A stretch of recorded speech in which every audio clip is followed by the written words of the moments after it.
Tere ja tere tulemast meie imelisse podcasti 10 aastat vahel. Tere.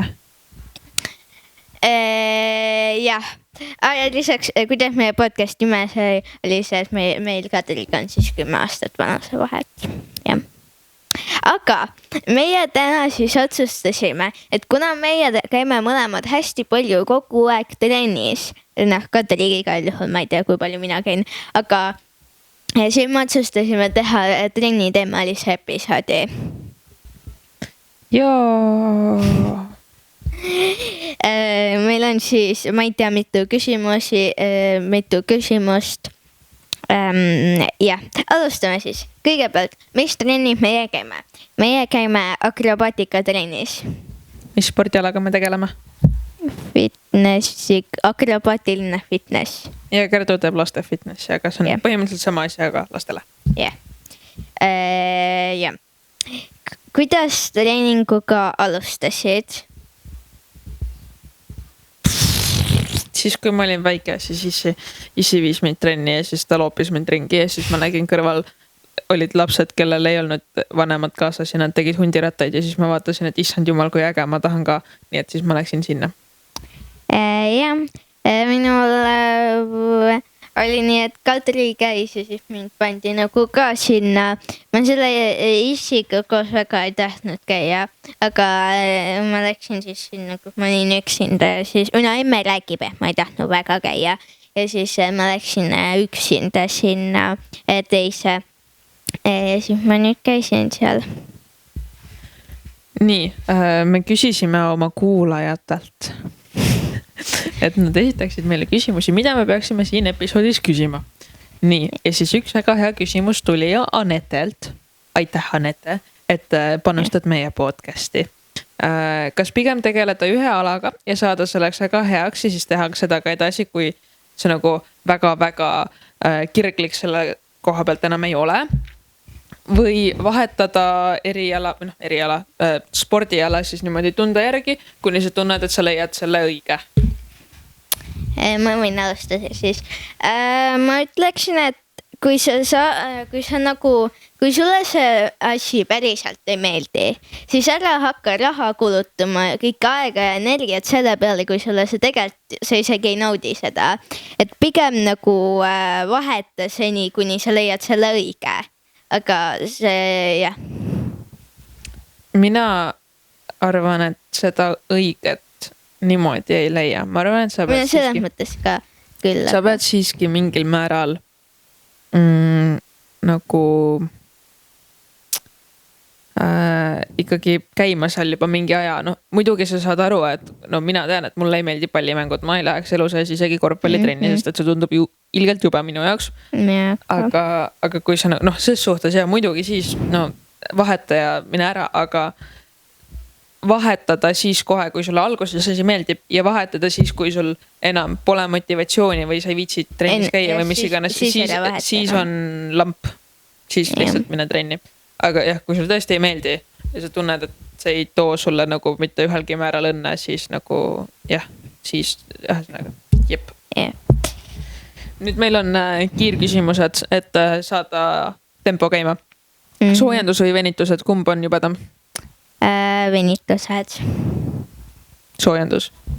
Mina olen nüüd selles eas, kus minu arust venitused on nagu mõnus siuke triit peale trenni. Ei ole. Ja soojendus eriti siuke jõuline, kiire tempoga soojendus. No issand jumal, see on täitsa jube. Ma olen soojenduse lõpuks juba väsinud, mis trennist me seal veel räägime? Nii, kõige lemmikum harjutus trennis? See küsimus on, chat ei oska rääkida. See peaks olema, et lemmikharjutus trennis. Ma ei teagi, mul on palju lemmikuid. Võib-olla mingid fläkid ja hüpped, ma ütleksin, on võib-olla lemmikud. Kukerpall? Kõige tüütum harjutus trennis?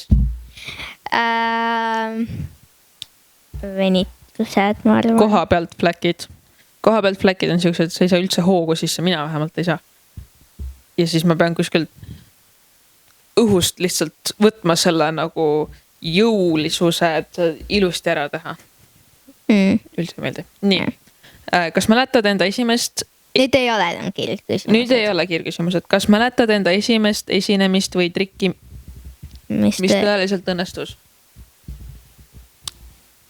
Minu esimene esinemine oli suht lähiajal. Ma arvan, et see esimene esinemine, mis õnnestus, on seal kirjas. Aga ma tahaks loota, et juba esimene esinemine üleüldiselt õnnestus. Ja, õnnestus küll. Trikki. Ma olen teinud saatad ühe korras ja siis see nagu õnnestus. Ja. Mina mäletan, et see esimene wow-efekt oli siis, kui ma tagurpidi saltoaera õppisin Miia Batuudil. Ma olin mingisugune 12 ja siis see oli päris äge. Millised on olnud kõige raskemad hetked ja kuidas neist üle said? Mina ei saa selle koha peal midagi öelda, sest minul ei ole väga neid raskeid hetki, aga Kadri kindlasti saab, temal on kogu aeg see mingi dieet ja siis ta on hästi kuri. Nojah, minul see kurikuulus dieet on tõesti ei ole väga äge. Kõige raskemad hetked on siis, kui sul on mingi kuu või 2 veel võistlusteni ja sa pead ikka sellel dieedil olema ja sa tead, et sa ei saa veel kaua aega läbi ja sa oled juba sellel dieedil kaua aega olnud ja sul trennid ei lähe lihtsamaks, miski ei lähe lihtsamaks, kõik läheb ainult raskemaks ja sa pead samal ajal koolis käima ja tore inimene üritama olla ja siis sa pärast saad aru, et issand jumal, ma olin ikka nii jube. Kuidas neist üle said siis? Võistlused saavad läbi ja siis sa saad süüa ja siis on tore. Joo. Mida teha siis, kui ei viitsi või on motivatsioonikriis? Mine lihtsalt trenni. Isegi kui ei viitsi minna ikka.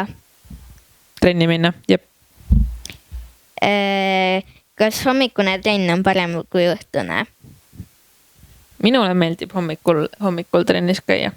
Aga meie trenn, tavaline trenn, akrobaatikatrenn on siiski kindlatel kellaaegadel ja kogu rühmaga koos. Ehk siis see on üldiselt mingi 4-6 kuskile sinna auku kukub. Ehk siis sellel me väga ei saa aega valida, aga jõusaalitrennid näiteks, nüüd kui ma ülikoolis olen, siis ma saan hommikuti tihti peale käia ja see on küll väga mõnus, mulle väga meeldib. Plus jõusaalis on hommikuti palju vähem rahvast ja palju normaalsemad inimesed kui need, kes sinna õhtul jõuavad. Siuke 3 näiteks mingi 10, 3 päeval 10 õhtul. Mina ei panusta sellele, et minna trenni jõusaali siis. Minul ei ole väga vahet, millal see trenn on.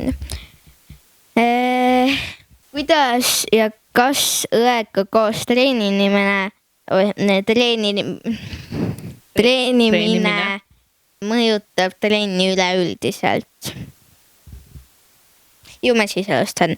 Ma ütleksin, et pigem ei mõjuta, sest et meil on nagu 2 matti ja siis nende ühe matidega on mingid inimesed, teise matidega on mingid inimesed ja siis me oleme nagu enamalt erinevate matidega, ehk siis väga me ei suhtle trenni ajal. Trenni ajal me tõesti väga palju välja arvatud siis, kui mina venitan, siis küll Kadri tuleb mind venitama. Sest Kärt ei veni ja siis teda on vaja venitada, sest endale ei meeldi. Arusaadavalt, sest see on valus, aga ja siis su jalad ongi mingid krõnksus ja koledad. Ja. Kuidas sport sulle kasuks on tulnud, mida sport sulle andnud on, kuidas inimesena muutnud on? Kindlasti on kasuks tulnud igal pool kehalises ja siis mida sport mulle andnud on. Seda ma ei ole kogu aeg nagu, ma olen kogu aeg ekraanides, aga nagu see võtab mul seda ikka aega vähemaks, mille ekraanis olla. Ja ma olen nagu, kui ma trennis ei käiks, siis ma ei oleks ju nagu normaalne inimene. Kas sinu arust kõik normaalsed või kas sinu arust kõik inimesed ja kõik normaalsed inimesed käivad trennis või? Või nagu inimene peaks käima ikka trennis. Või vähemalt nagu, ta ei pea käima otseselt mingis trennis, aga ma ei tea, kui sa käid näiteks väljas jalutamas või jooksmas, siis see juba annab seda trenni mõõtu välja täielikult. Jah, Minule on sport, kuidas sport sulle kasuks on tulnud? Ma jaksan tööl olles näiteks tõsta mingisuguseid suuri kaste, mis on piima täis, piimapakke. Ja siis kuna ma ei viitsi lohistada neid põrandal, siis ma tõstan need ja ma reaalselt jaksan seda teha, sest et ma käin trennis. Mida sport sulle andnud on? Esinemisoskuse, julguse laval olla, oma kehatunnetust, seda, et ma tean, milleks ma olen võimeline, milleks ma ei ole kõige. Põhimõtteliselt kogu mu iseloom on see, et ma olen terve elu trenni teinud. Yeah. Kuidas inimesena muutnud? Hästi palju distsipliini nagu kasvatanud või arendanud või tekitanud juurde. Et isegi kui ei ole seda viitsimist või tahtmist trenni minna, siis sa ikka lähed. Ja kui sul ei ole mingit viitsimist või tahtmist mingit muud asja teha, aga sa tead, et sa pead selle ära tegema, siis noh, ikkagi tuleb mingi moment ära teha. Mis motiveerib sind jätkama, kui oled korduvalt kukkunud või eksinud? Mitte miski. Nagu võib-olla, ma ei tea, võib-olla mingid sõbrad aitavad sind vahel. Otseselt midagi ei aita, pead end ise uuesti kokku võtma ja siis uuesti tegema või noh, katsetama ja tegema ja sellest välja tulema, et paar korda ei õnnestunud. Tõsi, Kertu mainis, et sõbrad trennis on tõesti väga äge. Mina julgeks öelda, et need inimesed, kellega ma trennis suhtlen, on ka mulle kui sõbrad juba. Nad on nagu väga head sõbrad ja ma selles suhtes nüüd, kuna mina olen trennis kõige vanem, siis need inimesed, kellega ma üldiselt suhtlen trennis, on nüüd jõudnud puberteediikka ja mina olen asjaselt väljunud. Ehk siis nüüd ma nagu saan nendega rääkida ka igasugu asjadest ja väljaspool trenni asjadest, mis on väga äge, aga ja inimesed trennis või kui sa tead, et no vähemalt meil on nagu kõigil on nagu ülirõve ja üliraske trenn, nagu vähemalt me oleme koos, vaata, see aitab väga palju. Kui tähtis on toitumine ja vaimne keskendumine akrobaatikas? Nii, Kärdu, kes sööb iga päev kommi ja talle üldse ei meeldi süüa soolast korralikku toitu ja ma just viskasin ta sahtlist ühe krõpsupaki ära, siis mis sa ütled selle kohta? No sa ei tohi enne eriti pühapäeviti, kui meil on päevatrenn ja siis kui on täpselt konkreetne ilm, et sa lähed autoga, eks ole, ja siis on siuke nagu päikseline ilm, hästi päikseline ja soe on, või no ei pea olema tegelikult soe isegi talvel, kui on päikseline ilm ja siis on kõige jubedam aeg, mil trenni minna, sest et minek ei ole nii hull, aga tulek on täiesti õudne, mul läheb peaaegu iga kord süda pahaks. Jah, mina nõustun, minul läheb ka alati süda pahaks. Nüüd ma õnneks sõidan peaaegu iga kord, kui me trennis käime. Aga ja, kui ma olin väiksem, meie issi sõidab niimoodi. Et no ma ei tea, ta vist vaatas seda Kiirete ja vihaste filmi ja siis ta otsustas, et see on tema iseloom. Ja nüüd ta sõidab niimoodi, nagu nemad seal sõidavad. Ja siis meie kõik lihtsalt üritame niimoodi, et olla autos, et me kuskile vasta lage ei lendaks ja uksest välja. Ehk siis niikuinii sul läheb süda pahaks ja siis trennist tulles läheb ka suht tihti, minul läks ka alati süda pahaks. Ja kunagi ei tohi tegi kommi enne trenni võtta. Aga kui tähtis on toitumine ja vaimne keskendumine akrobaatikas, Kärt? Vaimne keskendumine ikka on tähtis. Kui sa ei keskendu, siis kui sa ei kuula, mis harjutus on, siis sul pärast sa ei tea lihtsalt, mida teha. Ja toitumine, see ei ole nii hullult tähtis. See ei ole nagu, no minu vanusel see ei ole nii hullult tähtis. Teil on kindlasti tähtis sinu sugustel inimestel, aga minul väga ei ole nii tähtis. Jah, ma nõustun, kui ma olin ka Kärtu vanune, siis nagu täiesti suva, mida sa sööd, kas sa sööd, millal sa sõid, ülilamp. Nüüd ma olen ikka niimoodi, et ma selles suhtes see ikka on oluline, et sul oleks energiat trennis, et ma tean, et noh, kui ma lähen kell 4 on trenn, et ma ei lähe sinna ainult hommikusöögi pealt ja ma ei lähe sinna isegi hommiku ja lõunasöögi pealt, vaid ma tean, et kui ma sõin lõunat kell 2, siis mul enne trenni on vaja veel midagi, et mul oleks energiat seal olla. et see toitumine, no see on nagu kõige alus, reaalselt kõige alus, see on selle alus, et sul trennis tulevad asjad välja, et sa jaksad seal midagi teha, et sul ei hakka halb keset trenni ja sa oled mingid mul on nii, söö korralikult. Vaimne keskendumine, teine alus, see on nagu teine tala seal. Et kui sa akrobaatikatennis ei ole täiesti kohal, siis see ei ole hea, aga isegi rohkem see võib olla väga ohtlik. See võib lõppeda väga hullusti, kui sa lähed, teed trikki või mingit elementi niimoodi, et sa ei ole, eriti kui see on keeruline või siuke väga tehniline asi ja või hooga mingi salto, sa ei saa minna sinna niimoodi uisapäisa lihtsalt niisama, sa pead ikka olema kohal. Ja mis ma olen pannud ka tähele, et näiteks kui mul on ala koolis on mingi raske aeg või midagi, et kui ma mõtlen nagu trennis kooli asjade peale, see trenn on, see ei tule ilusti välja, aga samas vahel on just see, et või suht tihti on niimoodi, et ma lähen trenni ja ma keskendun trennile ja see ongi see aeg, kus nagu maha rahuneda ja sul on küll raske trennis ja see ei ole otseselt nagu puhkus, aga see on puhkus su ajule muudest asjadest. Et sa mõtled lihtsalt, sa oled seal trennis, sa mõtled selle peale, et mul ei tulnud see harjutus välja, ma pidin seal varbaid sirutama. Oi, kui küll mu kõhulihased nüüd valutavad, miks me nii palju kõhulihaseid tegime just. Aga see saad nagu puhkust oma ülejäänud elust, mis on väga äge. Mis on suurimad hirmud, mis akrobaatikas ületada tuleb? Võib-olla need, kui sa teed mingeid raskemaid trikke, et sa siis nagu julgeksid seda teha. Ma arvan, et see hästi nagu suurimad hirmud. No osad inimesed, see jällegi oleneb hästi palju sellest, mis su taust on. Et minul on täiesti suva teha mingisugust ilma käteta hundiratast.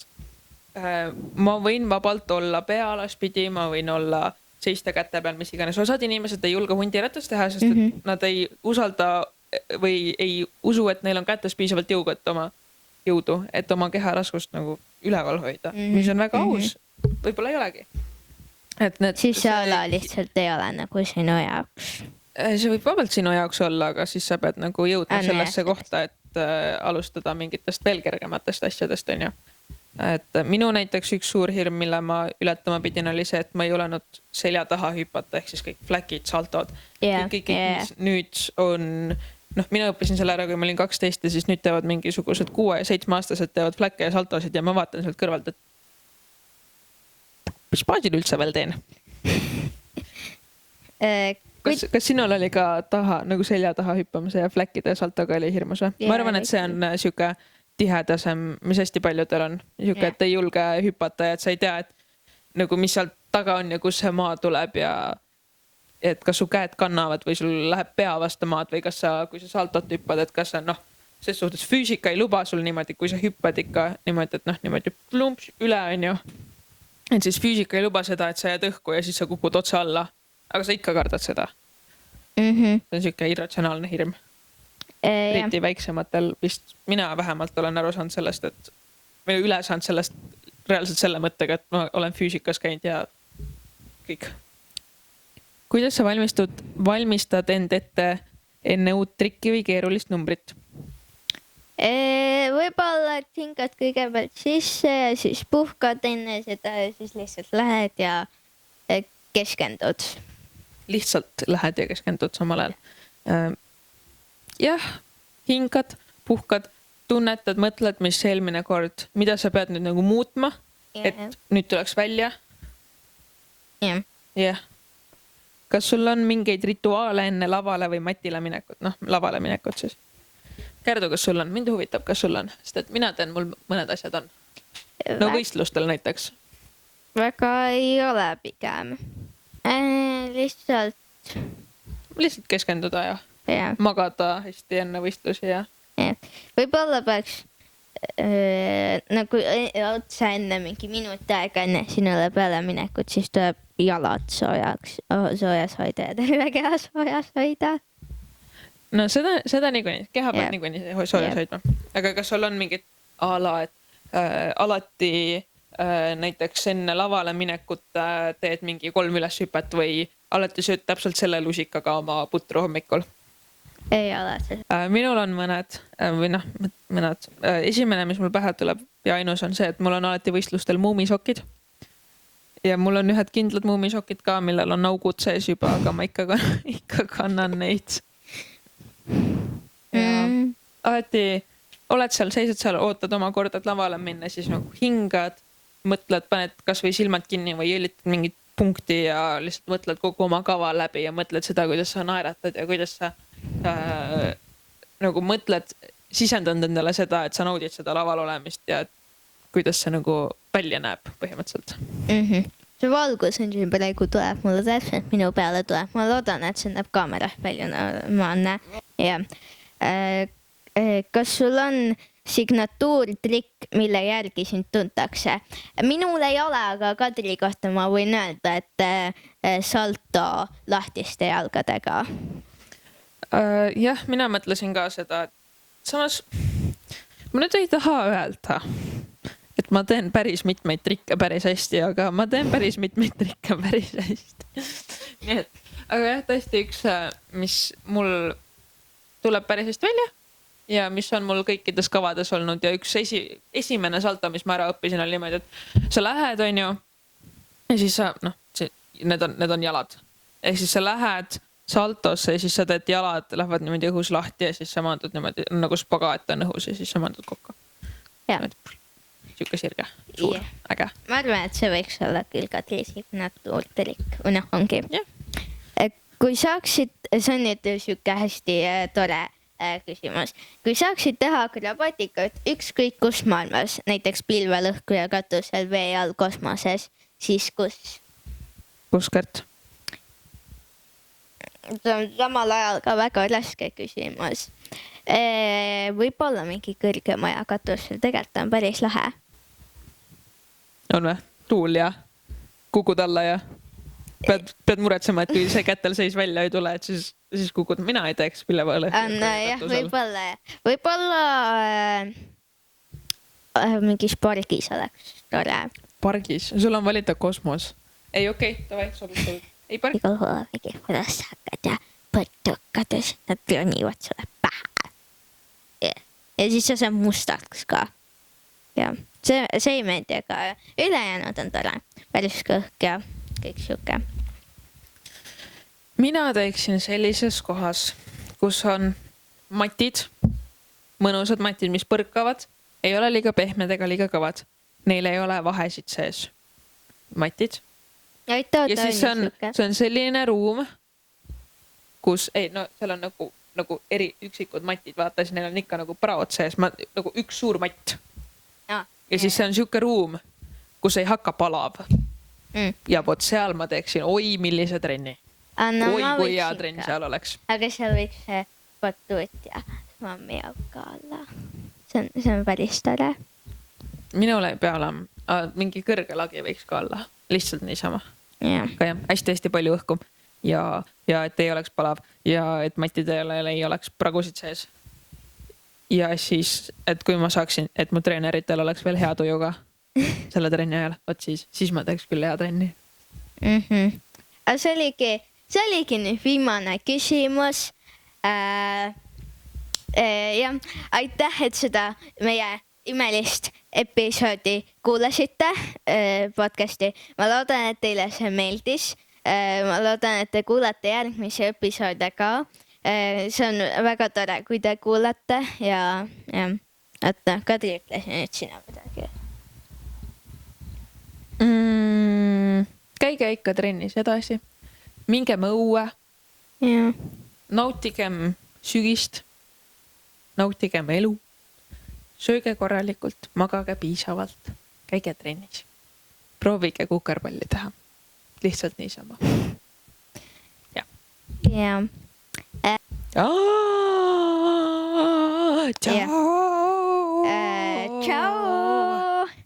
Kohtume juba järgmisel kolmapäeval. Tšau! Kui Kärt jõuab ära editida selleks ajaks? Parem oleks, et jõuan.